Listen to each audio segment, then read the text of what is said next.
Fala amigo cartoleiro, fala amiga cartoleira, sejam todos muito bem-vindos ao canal de dicas do professor Lourimar Mendes. O canal que é meu, mas que também é seu, porque o crescimento desse canal, que só tem 3 meses, só é possível porque você está acreditando no trabalho, porque você está gostando do conteúdo.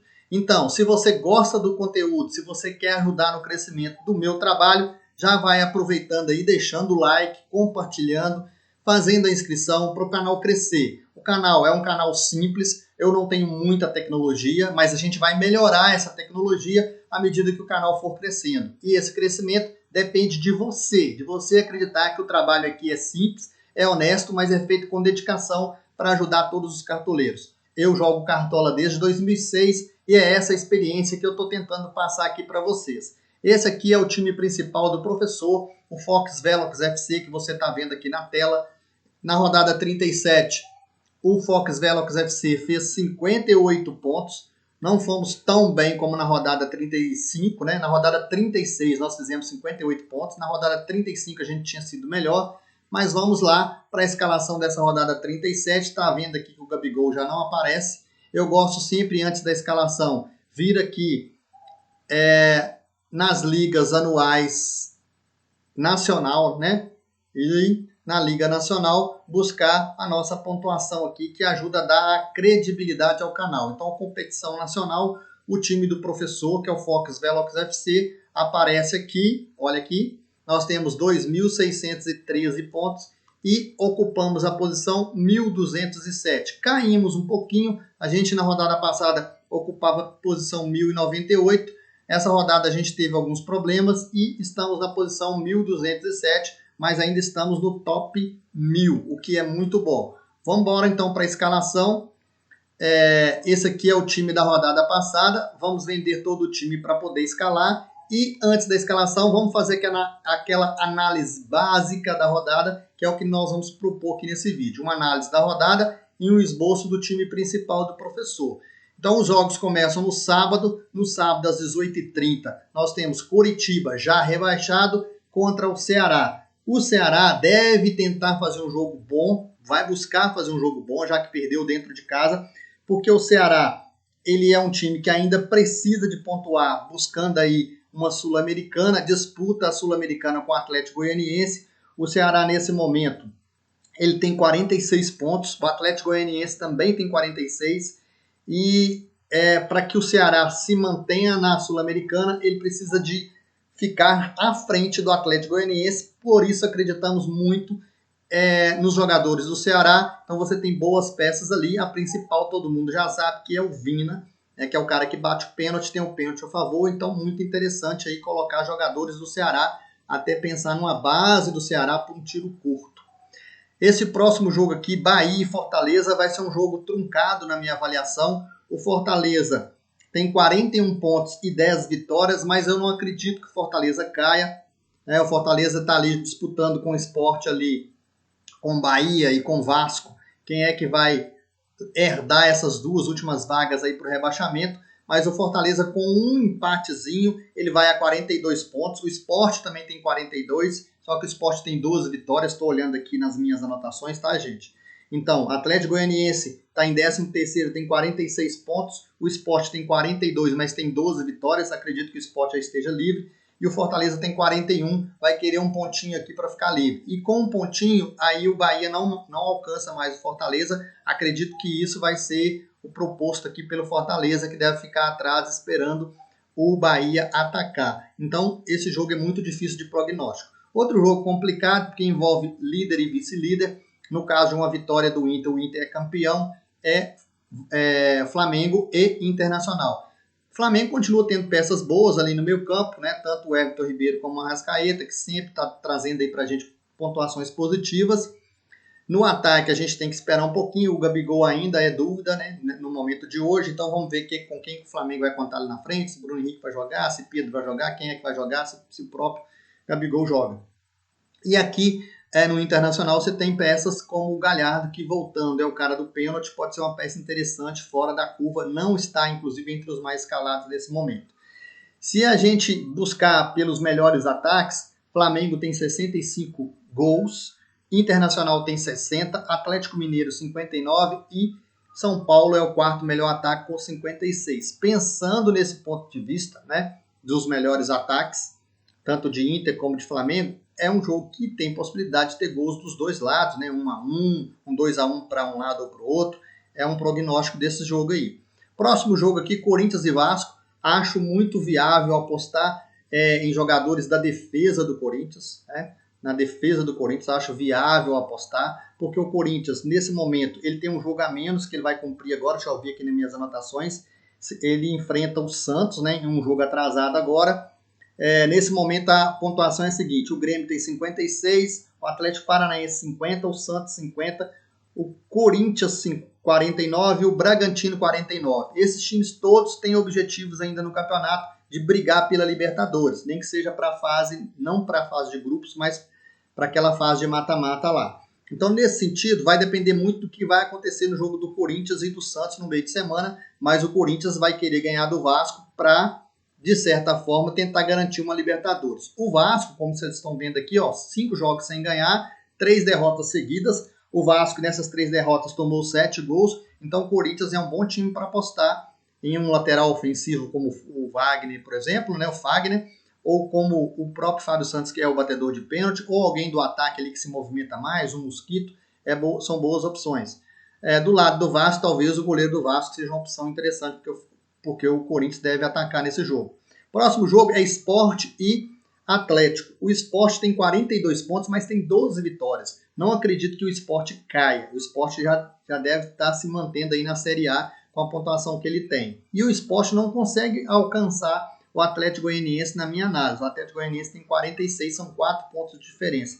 Acredito que o Sport vai fazer a mesma coisa que fez contra o Bragantino, buscar um jogo fechadinho ali. Então, se a gente tiver que apostar no Atlético, dá para apostar em alguém da defesa e não em atacantes, porque eu acho que vai ser um jogo complicado para o Atlético. O Atlético que nos últimos 3 jogos jogou muito mal, né? Vem de uma derrota e 2 empates, mas jogando mal, muito mal, sem conseguir fazer gols, inclusive.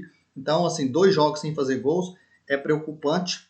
Nesse sentido, não dá para pensar em apostar em atacantes do Atlético e simplesmente só se for alguém da defesa. Aqui a gente tem Santos e Fluminense. Fluminense é o 5º, o Santos é o 9º. Nesse sentido, pensando em Santos e Fluminense, o que dá para a gente pensar nesse jogo? Marinho, obviamente, Marinho é mito dos mitos, não dá nem para ficar de fora, né? Mesmo que o jogo seja contra o Fluminense. Ali no Fluminense, se o jogo for pegado, tem Marinho ali pela ponta esquerda, né? Pelo lado direito, e aí você tem um Egídio pelo lado esquerdo. Então, ali nesse sentido, você pode pensar em colocar um Egídio na lateral, né? Como um defensor no seu time, alguém da zaga do Fluminense. No Santos, do mesmo jeito, um goleiro do Santos, né? Um zagueiro do Santos e o Marinho, obviamente, são boas apostas, mesmo sendo um jogo difícil. Eu acredito que o Santos ganhe esse jogo, apesar de que o Santos seja um time que toma muitos gols também, né? Faz muitos gols, mas toma muitos gols, então tem que tomar cuidado com isso, né? O Santos tem 50 gols feitos, acho que 50 também tomados.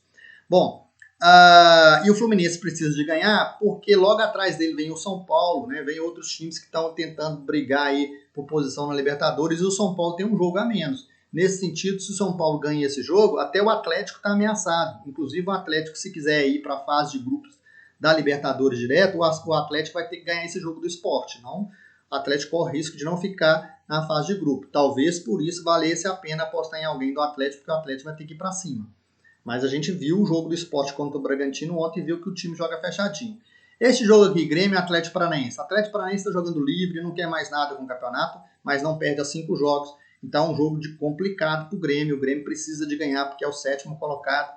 Corre o risco de ficar fora aí da Libertadores, uma vez que deve ter G8. Né? O Grêmio ainda tem a Copa do Brasil para disputar contra o Palmeiras, mas não ganhou. Então o Grêmio vai ter que ganhar esse jogo. O Grêmio continua tendo peças boas, né? As laterais, o meio-campo, tanto o Alisson como o Jean-Pierre. E no ataque, PP decepcionou nas 2 últimas rodadas. O Diego Souza está sendo um nome mais bom para escalar. Próximo jogo, Goiás e Bragantino. Bragantino com 49 pontos, Goiás com 36. Goiás consegue chegar, deixa eu ver aqui nas minhas anotações, Goiás consegue chegar a 42 e tem 9 vitórias. Se ele ganhar, ele chega a 10 vitórias. O Goiás não consegue alcançar, por exemplo, na minha avaliação, nem Sport nem Fortaleza. O Goiás briga ali com Vasco e Bahia. Para tentar sair do rebaixamento, briga com Vasco e Bahia, já que Botafogo e Coritiba estão rebaixados. Então, pensando que briga com Vasco e com Bahia, o Goiás vai tentar ganhar o jogo do Bragantino, porque precisa de ganhar já que tem 36, senão vai morrer na praia. E pensando que tem que ganhar o jogo do Bragantino, é muito possível, então, que o Goiás faça um jogo mais ofensivo. E se o Goiás fizer um jogo mais ofensivo, o grande favorito vai ser o Bragantino, que vai ter os espaços que não teve contra o Sport. A gente tem que aguardar se o Arthur volta, se o Elinho volta, porque aí já seria um ataque diferente. Claudinho, nome óbvio para a rodada. Aqui no Goiás, até o goleiro do Goiás seria um nome interessante, porque vai pegar um ataque poderoso, que é o ataque do Bragantino, tendo a volta do Elinho e do Arthur. Esse jogo aqui, ó, Palmeiras e Atlético Goianiense. O Palmeiras é ótimo para apostar na rodada. Ótimo time para apostar na rodada do Palmeiras, porém a gente não sabe que Palmeiras que virá aí. Você tem muitos jogadores e um ou outro vai ficar de fora. Então, com mais segurança, você tem o Vina na lateral, o goleiro, um zagueiro que você pode confiar. Se você está nas lideranças de ligas, fica muito complicado você apostar no ataque do Palmeiras sem saber quem realmente vai para o jogo. E até no meio-campo, você tem dúvidas ali de quem vai para o jogo. Por exemplo, Scarpa fez um excelente jogo na última, assim como o próprio Lucas Lima, né, que há muito tempo não joga nada, mas fez um jogo bom. Esses dois aí pode ser que sejam titulares. Aí você tem outros jogadores no meio campo, como o Zé Rafael, como o Veiga, alguém vai ficar de fora, então a gente tem que tomar cuidado nesse sentido, somente. Vamos aguardar até sábado o que vai acontecer com o Palmeiras, mas é ótima aposta no Palmeiras, inclusive no goleiro do Palmeiras. Do lado de cá, o goleiro do Jean é sempre boa aposta, porque ele tem um pênalti a favor, apesar de ter feito menos 3,90 negativo. E o último jogo é Barbada. São Paulo fez um excelente jogo no segundo tempo contra o Grêmio. São Paulo tem 56 gols marcados, né? E se a gente pegar os piores ataques são o Coritiba, que fez 29, o Sport, que fez 29, o Botafogo, que fez 30, e o Vasco e o Fortaleza, 34. Por isso, o Corinthians pode manter um SG, São Paulo pode manter um SG, Atlético pode manter um SG, porque pega o Sport, né? Esses times são muito ruins para atacar. E o Botafogo não tem mais nada no campeonato, está rebaixado, colocou os meninos para jogar. Nesse sentido, o São Paulo é o mais favorito da rodada na minha avaliação. São Paulo que vinha muito mal, mas fez um segundo tempo muito bom contra o Grêmio. Então é bom ficar de olho nesse São Paulo aqui contra o Botafogo.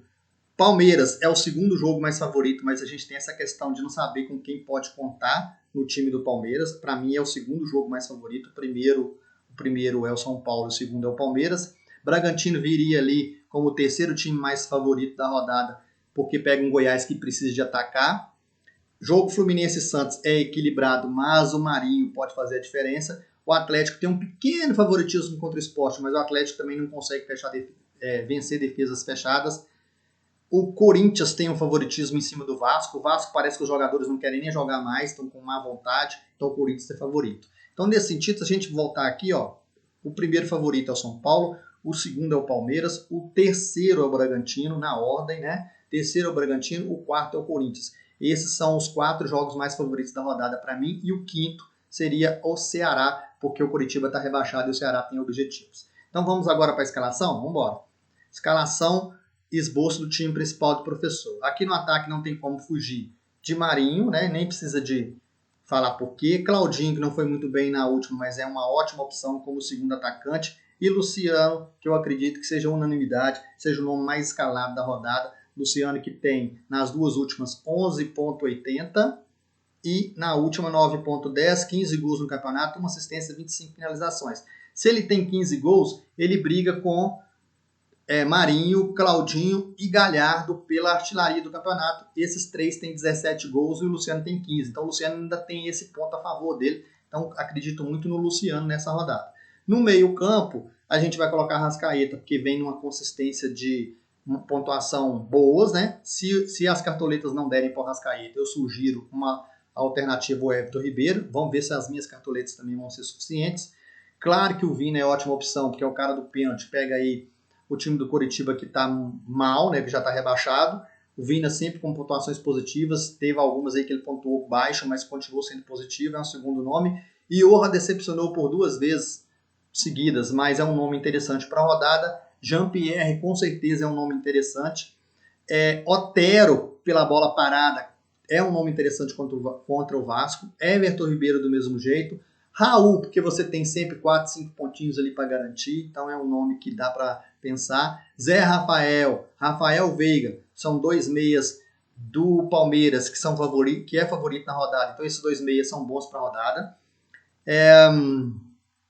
Arauz, porque joga um pouco mais avançado ali no Corinthians, né? É um cara ali da tabela, de chegar de fora da área, então é um cara interessante para a rodada também. Gabriel Menino nem se fala, mas aí tem que ver a questão da lateral, se vai na lateral no lugar do Marcos Rocha. O Marcos Rocha jogou muito bem na última, se vai ter vaga para ele no meio campo, por isso que eu falo que no meio campo do Palmeiras tem muita gente para pouca vaga. Caio Jorge, vamos descendo aqui para ver se a gente acha alguém. Shailo pode ter alguns espaços no Bragantino, na última foi até bem. Descendo aqui. Martinelli está tendo assim pontuações regulares, então assim para roubada de bola, assim como é o Raul, pode ser um nome interessante. Estou descendo para ver se a gente encontra mais aqui, tá? Para tentar ajudar. Não tem mais ninguém aqui que a gente possa estar indicando. Então a gente vai fechar aqui o meio-campo, pelo menos por enquanto, com o Rafael Veiga e depois a gente vê o que dá para fazer.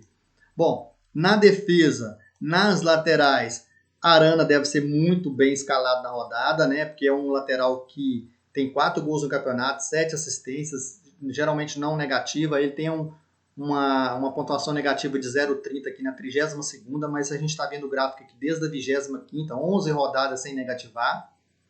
Mas é muito caro, a gente pode pensar em laterais mais baratos. Reinaldo é o cara do pênalti, tem 5 gols, 5 assistências, 5 pontuações positivas. O problema do Reinaldo é que ele erra muito passe, aqueles cruzamentos do Reinaldo dentro da área, agora o Cartola conta como passe incompleto, isso é muito ruim. Egídio, já falei, é um nome bom para roubadas de bola, né? Pontuações positivas do Egídio desde a 31ª, olha, Egídio é um nome interessante, ó. Rouba bola, apoia, né? Já tem 7 assistências no campeonato, é o rei das assistências no campeonato, é um nome interessante. Fagner, eu já falei também, contra o Vasco, é um nome interessante, que é o cara do apoio, né? Um cara que tem uma assistência no campeonato, mas tem 65 desarmes, já tem um gol, também fez várias rodadas positivas. Marcos Rocha, mitou na última, é um nome interessante, assim como o Vina. Como o Vina tem 2 assistências e 56 desarmes, a gente vai, por enquanto, deixar o Vina aqui. No nosso Instagram, professor.cartola, a gente pode atualizar o time antes do mercado fechar. A gente vai fechando aqui o nosso time. Aqui embaixo a gente tem nomes interessantes. Felipe Luiz, Fábio Santos, Calegari. São nomes interessantes para a rodada. Deixa eu ver se a gente consegue encontrar mais alguém aqui. Acho que é isso. A gente pode fechar por enquanto com o Fábio Santos para ver o que a gente faz mais lá para frente. Aqui na zaga, a gente vai colocar o Gustavo Gomes, que é um nome interessante para a zaga, porque pega o Atlético Goianiense, acho que é um nome interessantíssimo para essa zaga. A gente teria aqui o Hever, o Júnior Alonso, o Arboleda, como nomes interessantes, o próprio Bruno Alves. O Kusevich também pode ser um nome interessante, que é do Palmeiras e é mais barato para quem tem menos cartoletas e não pode colocar o Gustavo Gomes. O Lígia tem feito várias partidas com pontuações positivas. Então, assim, 2 mitadas na 34ª e na 36ª é um nome interessante para a rodada, assim como o Gil também é um nome interessante. Vamos ver aqui se a gente acha mais alguém. O Laércio, os 2 zagueiros do Santos são nomes interessantes. Grêmio, a gente não sabe nunca quem joga direito. Acho que acabou, não temos mais ninguém. Se a gente colocar aqui o zagueiro do Corinthians, a gente vai ter dobras atrás. Eu não gosto de 2 dobras assim. Então a gente vai ter que pensar em tirar alguém da dobra. O meu goleiro, a princípio, é o Thiago Volpi, mas vejo o Jean como um bom nome, porque o Palmeiras ataca muito, e o próprio Everton também eu vejo como um bom nome, assim como o João Paulo, que tem um jogo difícil contra o Fluminense. A princípio, vou deixar o Thiago Volpi, se as minhas cartoletas derem. Técnico, o Abel Ferreira, acho que é um técnico ótimo para a rodada. O nosso capitão aqui nesse esboço do time principal vai ser o Luciano. Olhando aqui atrás, já que a gente dobrou Corinthians e dobrou São Paulo, eu vou tirar o Fábio Santos e vou deixar o Reinaldo aqui na dobra por enquanto. Depois a gente vê o que a gente faz, porque não dá para ficar dobrando todo mundo aqui atrás. Então a gente vai ter que pensar. De repente tira o Vina e coloca um Arana. Seria uma... Não, a Arana não daria, a gente não teria cartoleta. Se a gente tirar o Gustavo Gomes e colocar um zagueiro mais barato, aí a gente poderia colocar, por exemplo, o Arana. Essa poderia ser uma variante do nosso time, ou o Vina lá na lateral, como a gente tinha feito. Então, vamos colocar o Vina aqui, aí a gente coloca o Vina, e aqui a gente colocava o Gustavo Gomes por enquanto, para a gente fechar, depois a gente vê essas questões dessas dobras aqui. O time não ficou barato, é um time caro, custou 154 cartoletas, mas acho que é um time possível de fazer uma boa campanha nessa rodada 37 e a gente voltar para a regularidade e a gente voltar a mitar. No mais, assim, é agradecer quem está aqui no canal, quem está curtindo, quem está dando like, quem está compartilhando, quem está vendo o conteúdo crescer, um conteúdo que é bom. Deixa aí o comentário, sugere outros vídeos e venha crescer junto conosco que em 2021 a gente vai melhorar a tecnologia, a gente vai fazer vários tutoriais para você ganhar cartoletas, para você ter um time barato e competitivo e para você crescer gradativamente e melhorar o seu desempenho em relação ao que foi 2020. Muito obrigado e que a gente tenha lá no final de semana uma mitada excelente. Um abraço.